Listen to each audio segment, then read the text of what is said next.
I talk about estrogen a lot, but loss of estrogen doesn't just mean hot flashes.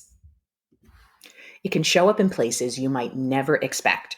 So stay tuned to hear about all the ways estrogen affects us and what happens when you start to lose your estrogen in perimenopause and menopause. Welcome to Ageless and Outrageous, your favorite podcast about how to age amazingly. I'm urogynecologist and hormone and sexual health expert, Dr. Kristin Jackson. Every week, I share my over 25 years experience to guide both men and women as they age. Listen as I discuss a variety of topics, including hormone optimization, pelvic floor health, maintaining a vibrant sex life, weight gain issues, and skin, hair, and body changes as we age. It's happening to all of us, so listen for some solid scientific knowledge on how to handle these changes. Tune in for a dose of laughter, knowledge, and an honest perspective on the incredible adventure of growing older. I want to start off by telling you about 3 different patients I happened to see in the same week. The first one was a 43-year-old. She was still getting her regular periods. She would occasionally complain of a hot flash or a night sweat, but that wasn't her main concern. She wanted to know why she was noticing vaginal dryness and an increased risk of urinary tract infections. I'm a urogynecologist, so I constantly am looking at patients with increased risk of urinary tract infections. She was also noticing some difficulty sleeping and some irritability, but she wouldn't even have brought those symptoms up if I didn't ask about them in the first place. The second patient I saw was 50 years old. She had just finished up with her menstrual cycle, so she had been 1 year without a period. She also wasn't complaining of hot flashes or night sweats, but she was noticing joint pain, tiredness, low libido, dull skin, and difficulty sleeping as well. Finally, I saw a 73-year-old patient who was sent to me from her primary care physician because she told her PCP that she started with hot flashes and night sweats in her 50s when she was going through menopause, and she said they never stopped. And her primary said, well, that can't be right. Go see a hormone specialist because your hot flashes and night sweats should be done by now. But this 73-year-old woman was continuing to feel several hot flashes per day and night sweats that were interrupting her sleep on several nights. So I'm presented with these 3 different patients in 3 different age groups, all in the same week. And these are actually a lot of the common patients that I see all the time. Keep those 3 patients in mind as we talk about estrogen symptoms, and we'll circle back to them at the end of the podcast and see how I managed each of them. Now, we talk a lot about hot flashes and estrogen because it's such an easy symptom for you to notice and for physicians to relate to waning estrogen levels during perimenopause and menopause. And the reports of how many women feel hot flashes during perimenopause are kind of all over the place, but on average, up to 75% of women will experience some form of hot flashes or night sweats as they go through the menopausal transition. And the hot flashes can range from mild to severe. Mild might just be a warm flushing feeling that lasts for a few seconds and is not too disruptive, whereas a severe hot flash is a significant feeling of warmth starting in your chest and working up towards your neck and the base of your hair. It results in sweating, and it causes you to stop what you're doing and either take clothing off or turn the fan on. It can also induce an anxiety feeling. People don't like this sudden heat that comes over them that's disrupting their lives. So there's a huge variability in how women experience their hot flashes as well. We also know that there are racial differences in experiencing hot flashes, with African American and Hispanic women tending to feel them the worst and Asian women feeling them the least. So there's probably something genetic going on as well. Hot flashes and night sweats can start during perimenopause, so you can still be having your period and start to experience hot flashes and night sweats. And that's because during perimenopause, we don't have consistently rising and falling levels of estrogen. We start to get estrogen levels that are wacky and are all over the place, and that can signal some of the hot flashes to start. Now, traditionally, over 2 decades ago, when I was in medical school, we were taught that hot flashes last for 1 to 2 years after you stop your menstrual period and then they fade away. But that has simply not been proven to be true. Some women will report hot flashes for up to 10 years or more after their menopause, AKA my 70-plus-year-old who I saw this week, who is still having hot flashes. Now, many of those women in their 70s report that the intensity of the hot flashes does decrease with time, but not all women say they go away completely. Another thing we used to think is that hot flashes were triggered by estrogen withdrawal. So, as your estrogen dropped, hot flashes would happen. But that's not exactly what's happening. We have more information now. It seems that good levels of estrogen suppress the growth of certain types of neurons in the brain. So when we lose our estrogen, these particular neurons, which are kisspeptin neurons and neurokinin B, tend to hypertrophy or grow. And it's these neurons that play a role in thermoregulation or maintaining our body temperature. So, as these neurons start to grow in the absence of estrogen, patients experience these fluctuations in body temperature that we normally don't experience. So, it's easy for both you and your physician to measure whether or not you have hot flashes. And we also know that treating with estrogen very reliably gets rid of hot flashes and night sweats. So, that's why hot flashes have received so much attention in the menopausal transition. But there are many other symptoms associated with estrogen loss that have not been recognized until really more recent years, and they've received a lot less attention. Bone health is one of the big ones. Estrogen is a very potent anti-resorptive agent.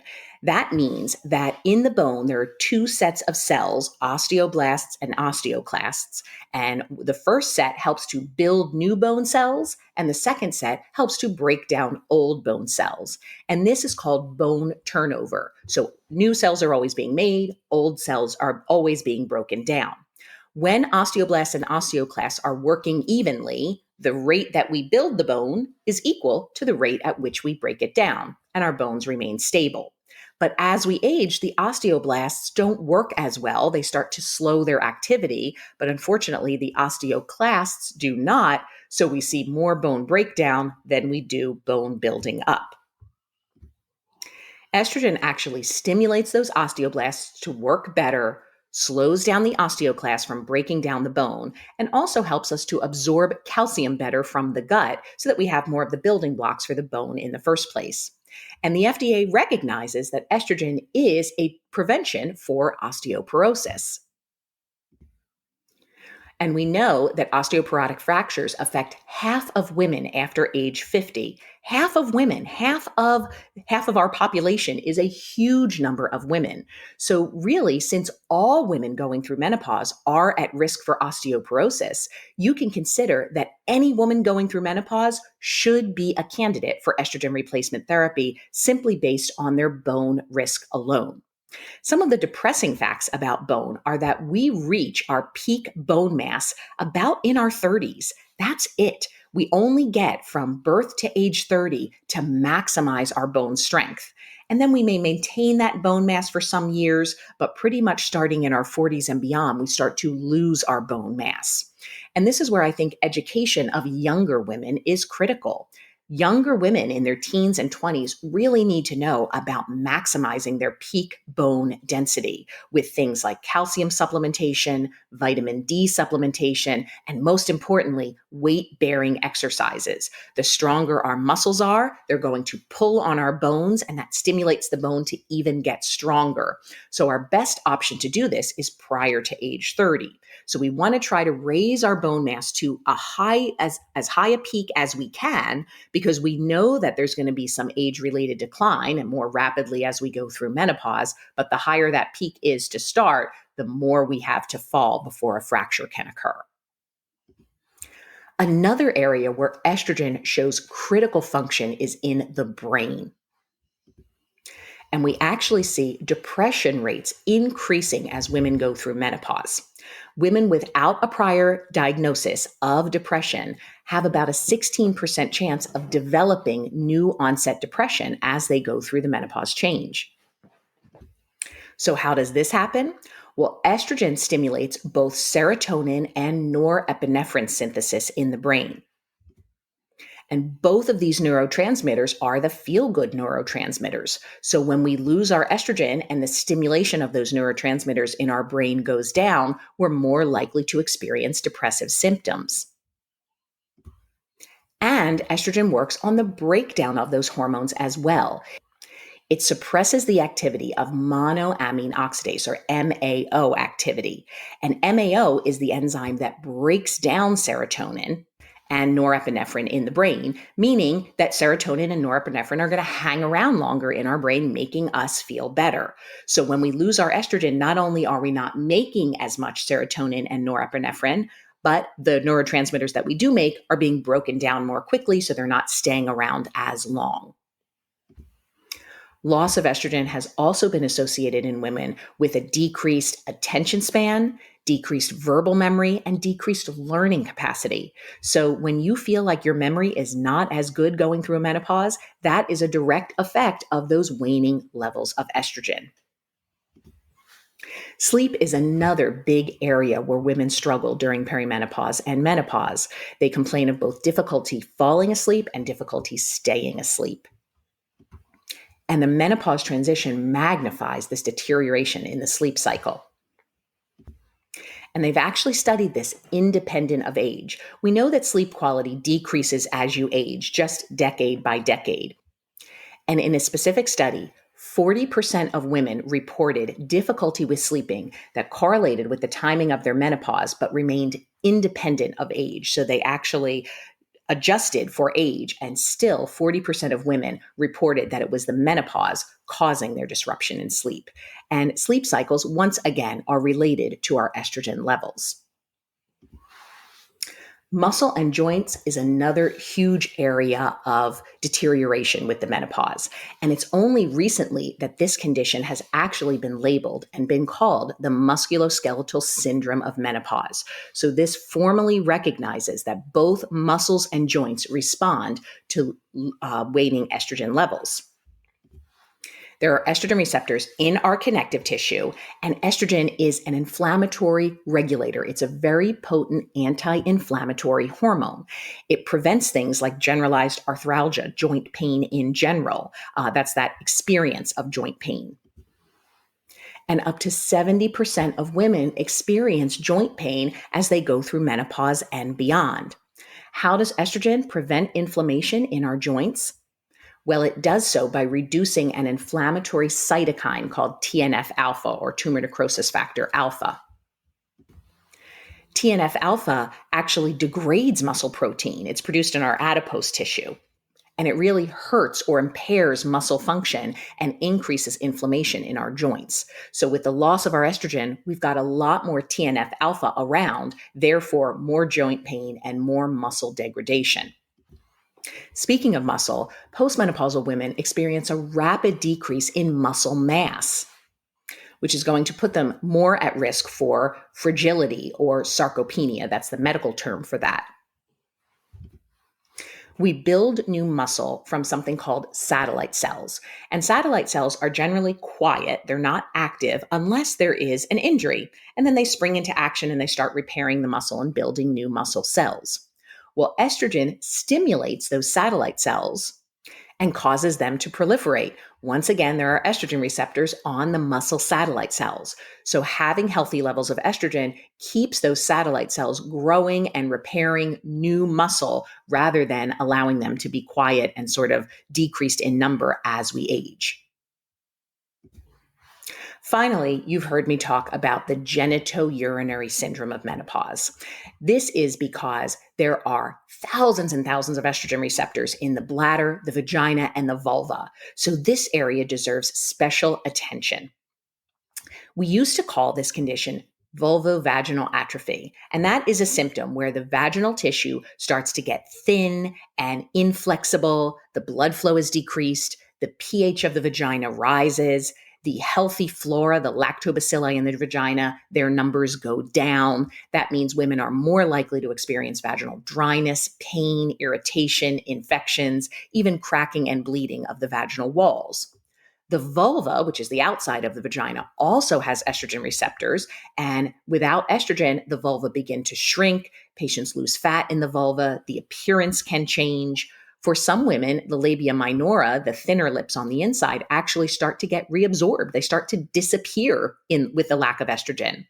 The hood over the clitoris can become sticky and start to cover the clitoris, and the clitoris can retract somewhat as well. So all of those symptoms together can be termed vulvovaginal atrophy. But it's not just the vagina and vulva that suffer, it's the bladder too. With lack of estrogen, women start to experience more urinary urgency, frequency, a burning sensation when you urinate, even if you don't have a UTI. This is one I see so commonly. Women will complain of bladder burning and irritation. They'll go to their primary care physician and do a urine dipstick in the office. They'll have some inflammatory cells in there, of course, and they're told, oh, yes, you have a UTI. Here's a prescription for an antibiotic. That's not what you need. It's not actually a bacteria causing that symptom. It's loss of estrogen at the level of the bladder. And very often, if the physician were to send that urine test out for a culture, it comes back negative, no growth, and the antibiotic was never necessary in the first place. So now, instead of just calling these conditions vulvovaginal atrophy, which is one part of it, they are all grouped together and termed the genitourinary syndrome of menopause, or GSM. And they are all directly related to lowered levels of estrogen at the level of the bladder and vagina and vulva. All right, so you know now that estrogen receptors are literally everywhere in the body, head to toe: brain, skin, eyes, gums, ears, heart, muscle, bone, certainly vagina, bladder, ovaries, and uterus. So lack of estrogen, of course, is going to affect all of those organs. When we don't have an hormone that sits on its receptor, then that organ cannot do what it was supposed to do. So the signs of perimenopause that previously were unrecognized are huge.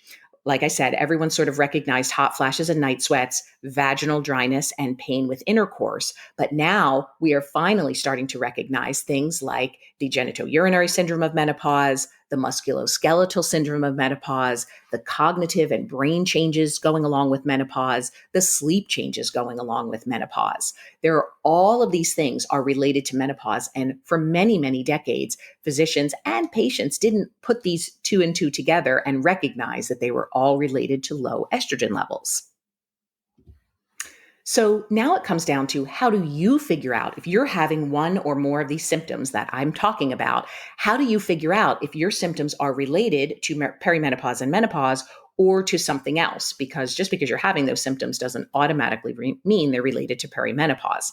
Well, obviously, you want to go to a qualified provider who's going to look at your entire medical history, the entirety of your symptoms, perform a good exam if necessary, and possibly get some blood work. A lot of these symptoms have to be related to your age and your menstrual cycle. So it used to be thought that if you were having regular monthly menstrual cycles, that meant your hormones were perfectly fine and you were making plenty of hormone. You couldn't possibly be having any perimenopausal symptoms. But we know that in the decade of the 40s, there are a large percentage of women who continue to have regular monthly menstrual periods, but their hormone levels are not where they should be. And that's because in the decade of the 40s, the ovaries are running out of eggs. So there might be enough hormone to stimulate growth of your uterine lining and then a shed of your uterine lining. But that doesn't mean that an ovulation occurred during that cycle. And it doesn't mean that our hormone levels are as protective as they were when we were in our 20s and 30s. So that might lead you to think, well, why don't we just check hormone levels? We certainly can do blood work to check estrogen levels. But in the decade of the 40s, or when women are still having menstrual cycles, hormone levels in your blood can be a little misleading because, again, it's where are you in the cycle when we happen to draw that level. And we know that women in their 40s, their blood work can be really vastly different, even from one day to the next. What I mean by that is one day we may check your blood work and it may look like your hormone levels are fabulous. You're in the very much premenopausal range, the reproductive age range. And then the very next day, if we were to recheck levels, it would look like you were in the perimenopausal or possibly even the menopausal range. So hormone levels are helpful, but they have to be taken with a grain of salt and looked at in the bigger picture of what is your age, what's happening with your periods, and what are the symptoms that you're having.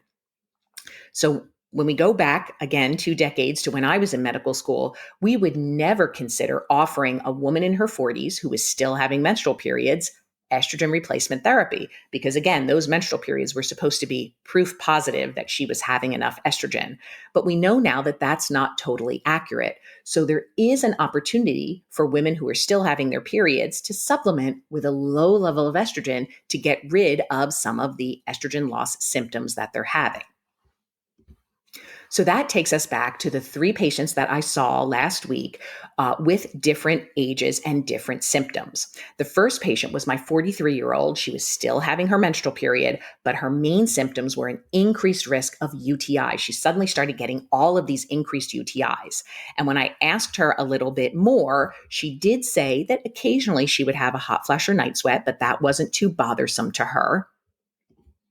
And she was having some difficulty sleeping. So her exam generally looked normal. For this patient, I recommended that she start some vaginal estrogen therapy. She wasn't having too many symptoms of systemic estrogen loss because probably her ovaries were making some of her estrogen on its own. But the vagina and bladder need more estrogen than everywhere else in the body. And she was showing signs that her bladder did not have enough estrogen and it couldn't protect her against UTIs anymore. So we started some vaginal estrogen cream. It's easy to put on 3 nights a week. I just have patients apply it with their fingers to the opening of the vagina and bladder. It doesn't work instantaneously. It takes several weeks to build up the tissue there. But vaginal estrogen has been shown to reduce the risk of UTIs by 50%. It cuts your risk in half. And it is such a safe medication for almost all women to use. So that one was an easy fix. Now, we could dive deeper into this 43-year-old patient. Her sleep disturbances are probably partly related to fluctuating estrogen levels, but more importantly, also related to waning progesterone levels. So I also recommended that she start some progesterone orally at night to help her with sleep. And we'll see how that works for her. My second patient was my 50-year-old. She finished up her menstrual period. She was just coming up on a year of having no menstrual periods. She also wasn't complaining of hot flashes and night sweats, but she had this whole litany of what I consider typical menopausal symptoms. She was tired. She was irritable. She had joint pain. She had difficulty sleeping. She had some irritation and dryness at times when she had sex. Not every time, but sometimes. These are all classic low estrogen symptoms and easily are going to respond to systemic estrogen therapy. So with this 50-year-old patient, she and I had a discussion about all the different ways we can start estrogen replacement therapy. You can use oral medication, oral estrogen, although that's my least favorite route simply because there is a slight increased risk of blood clots when you use oral estrogen. So I prefer non-oral estrogen routes, estrogen creams, estrogen patches, or estrogen pellets. If you still have a uterus when you're starting your estrogen replacement therapy, it is mandatory that you also start progesterone with it because progesterone will protect your endometrium inside your uterus against cancer when you're using estrogen. Progesterone supplementation is not necessary for my 43-year-old who I put on vaginal estrogen. And that's because vaginal estrogen is a local therapy. It is not circulating through her body. It is not increasing her risk of endometrial cancer. So I started that 43-year-old on progesterone, not because I put her on a vaginal estrogen cream, but simply because she had the symptom of difficulty with sleep. But in my 50-year-old, I put her on a combination of both estrogen and progesterone replacement because she was having those classic symptoms, even in the absence of hot flashes and night sweats. Finally, we get to our 70-something-year-old. I can't remember if she was 70 or 73. She was the one who told her PCP that she had hot flashes and night sweats in her 50s when she was ending her periods, and they never stopped. Here she is almost 2 decades later, continuing to have hot flashes and night sweats. She wasn't having any vaginal bleeding. She was otherwise in generally good health. Her weight was good. She was very active, but she's really bothered. She's suffered and struggled with these hot flashes and night sweats for 2 decades, and no one has stepped in to help her with them. So even though the frequency and intensity of her hot flashes had decreased, they were clearly still bothersome enough that she came to her primary to talk about them. So she was sent to me, and we had an extensive discussion about her age and starting hormones several years after her menopause, because some patients are concerned and some physicians are even concerned about starting hormones later in life. And I do feel that older women absolutely can start hormone replacement safely. We just make some changes to how we do it. Her body has not seen estrogen in probably over 20 years. So I may not dose her with the same intensity that I dose a 50-year-old who just finished with her estrogen a year ago. I'm probably going to start more gently with some lower doses. I'm going to monitor her closely like I do all of my patients. But it is amazing how even the tiniest dose of estrogen replacement therapy can help with hot flashes and night sweats, not to mention her overall well-being. So after a good discussion about the benefits and risks, my 70-plus-year-old decided, yes, I am going to start some low-dose estrogen replacement therapy, and I believe she's going to be feeling really, really great. So hopefully we've learned today all of the symptoms head to toe that loss of estrogen can cause as we go through menopause, and therefore estrogen is likely to improve. Check out some of my other podcasts on the safety of timing of estrogen and the safety of the different routes of estrogen. I kind of alluded to some of them here, but if you want a deeper dive into any of those topics, please check out some of my other podcasts.